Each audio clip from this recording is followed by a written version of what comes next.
TM88 has produced some huge hits, and he has a very recognizable sound. In this video, we're gonna uncover his beat-making secrets, starting with his biggest song ever. I don't really care if you cry. Not only was this song massive, but it started a real trend for TM and his production. He made some similar tracks with Uzi, one being Mood. When I'm in my car, yeah, it's based around these super melodic chords, so I played in a progression and then reversed it, giving us this.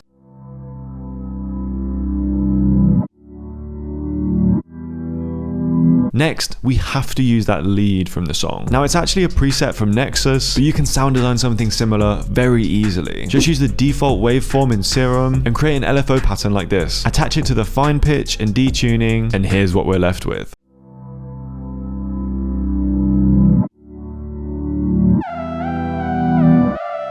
After that, let's add some EXO Tour Life elements. The main sound of that beat is a very synthy bell, so I loaded up Omnisphere, which was very popular in that era for producers, and clicked in the melody as well as adding a flute.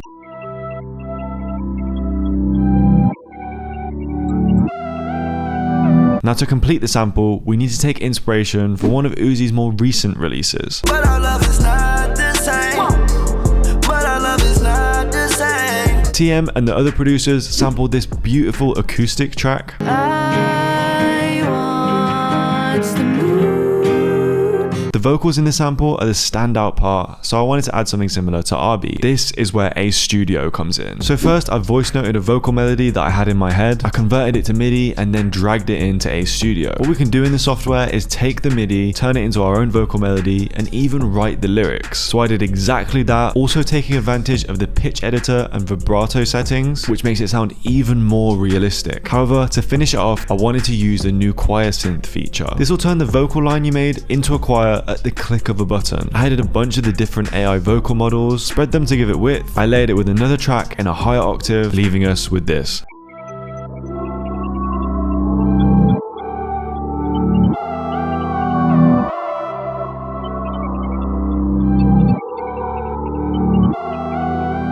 Now, TM actually did a breakdown of EXO Tour Life, and this is one of the things he said. Like, that's what a lot of producers don't understand. Like, their percussion be under the drums and under the sounds when your percussion need to be on top of everything. His bounce all comes down to the percussion, mainly the hi-hats, so let's start there.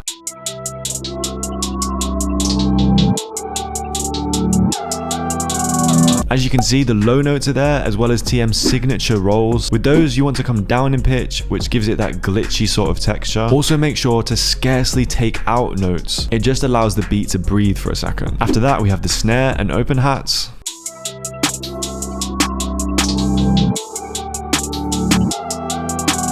I tried to make the hat rolls bounce off of the snare. This is a good way to make the rolls feel more intentional rather than just randomly placing them everywhere. And finally, we have the spins 808 and rack kick, a classic combo.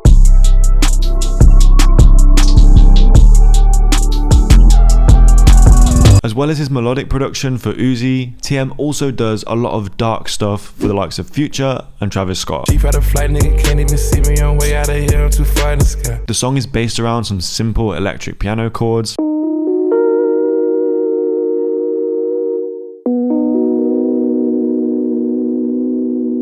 Now, like I showed earlier, TM loves to use vocals in his beats. He even showed the vocals he used on the Future track. This is just one example, with another coming from a legendary Travis Scott song. The eerie ambient vocals give the beat so much depth. I wanted to add that to RB in our own way. Again, I loaded up Ace Studio and this time clicked in my own melody. I didn't give it any lyrics, just oohs and ahs to make it more ambient. Again, I used the choir mode, selected choir hall to push it back and make it sound really big. Ace Studio also has built-in effects, so it sounds good straight away.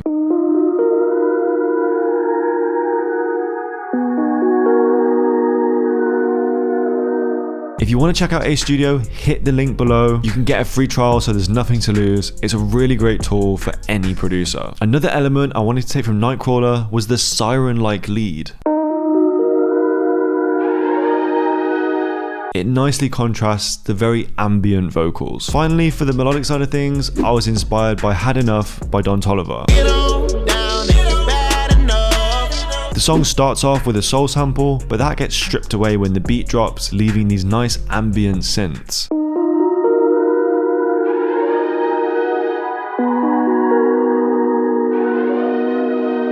Now for the drums on this one. TM used slower tempos on tracks like Nightcrawler and Puffin on Zootiez, around the 125 BPM range. He also didn't do as much with the percussion in terms of rolls.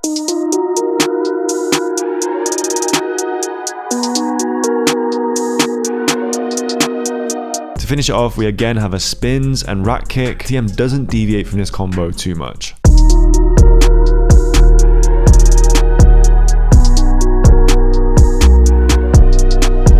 So we've looked at TM88's dark and melodic production, but I couldn't do a video on him without taking in this all-time classic song.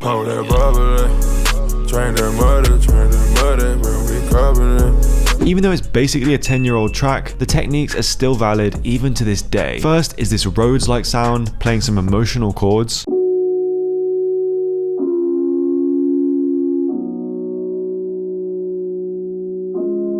Next, we have one repeating chord on top of the Rhodes progression. This trick, for whatever reason, always seems to enhance the feeling from your chords. Play a very repetitive chord or melody on top, and on Codeine Crazy, TM paired it with some percussive texture too. It sounds like some reversed open hats.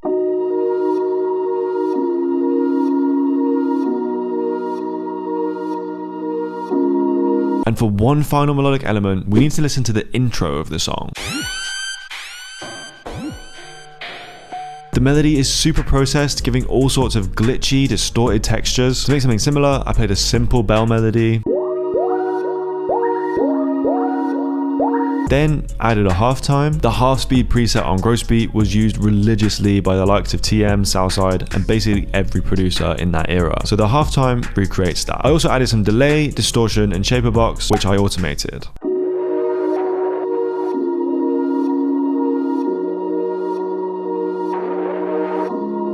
Then we had to add in some more TM88 style drums. First, there's a simple hi-hat, open hat, and snare. Followed by, you guessed it, a spins 808 and rack kick.